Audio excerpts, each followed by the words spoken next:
Les divisions de fractions. Donc, première étape, transformer les nombres fractionnaires en fractions.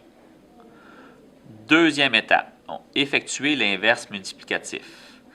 On change la division par une multiplication et on inverse le diviseur, c'est-à-dire la fraction. Troisième étape, on simplifie. Donc, comme on est rendu maintenant dans une multiplication, on simplifie un numérateur avec un dénominateur. Quatrième étape, on multiplie les numérateurs. Cinquième étape, on multiplie les dénominateurs. Dernière étape, donc, transforme en nombre fractionnaire si le produit est une fraction impropre. Donc, premier exemple. 1/2 divisé par 1/4.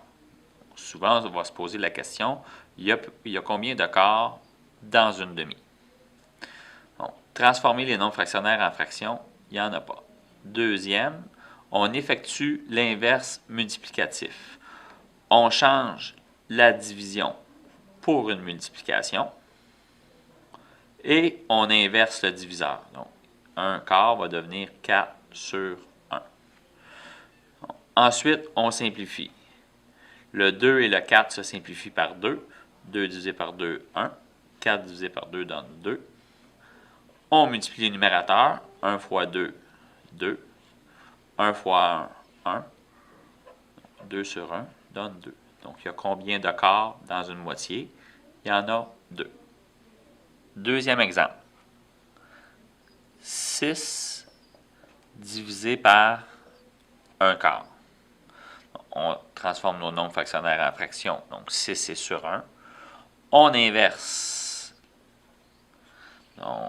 le diviseur. Donc, ça va nous donner fois 4 sur 1.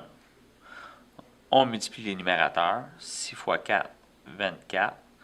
1 fois 1, 1. 24 entiers. Donc, va me donner 24. Donc, il y a combien de quarts dans 6? Il y en a 24. Un autre exemple avec 6. 6 divisé par 2 tiers. 6 est sur 1.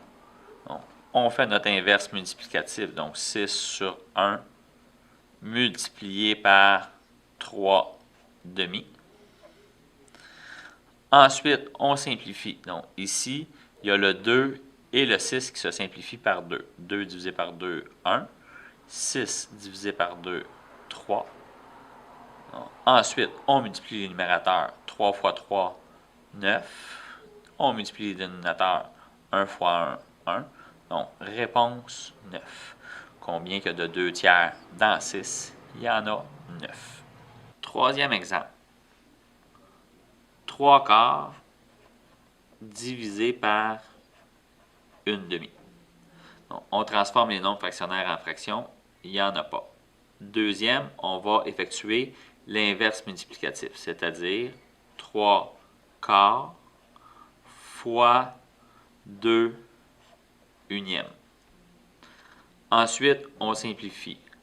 Il y a le 2 et le 4 qui se divisent par 2. 2 divisé par 2, 1. 4 divisé par 2 donne 2.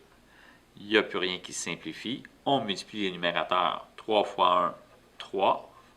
Multiplie les dénominateurs. 2 fois 1, 2. Donc, ensuite, on transforme en nombre fractionnaire si le produit est une fraction impropre. Donc, ici, le numérateur est plus grand que le dénominateur. 3 divisé par 2. 1 fois 2, 2. Il reste 1. Donc, réponse, 1 entier et 1/2. C'est-à-dire que des 1/2, il y en a combien dans 3/4? Il y en a 1 fois et demi. Quatrième exemple. 3 et 1 tiers divisé par 2 et 1/2. Donc, première étape, on transforme les nombres fractionnaires en fractions. 3 fois 3, 9, plus 1, 10 tiers, donc qui est l'équivalent de 3 et 1 tiers, divisé par 2 fois 2, 4, plus 1, 5 demi, donc qui est l'équivalent de 2,5. Deuxième étape, on effectue l'inverse multiplicatif. 10 tiers fois 2 cinquièmes. Troisième étape, on simplifie. Le 5 et le 10 ont comme commun diviseur 5. 5 divisé par 5, 1. 10 divisé par 5, 2. Il n'y a plus rien qui se simplifie. On multiplie les numérateurs. 2 fois 2, 4. Multiplie les dénominateurs. 3 fois 1, 3. Et on retrouve maintenant une fraction impropre. Donc, on va aller trouver le nombre fractionnaire.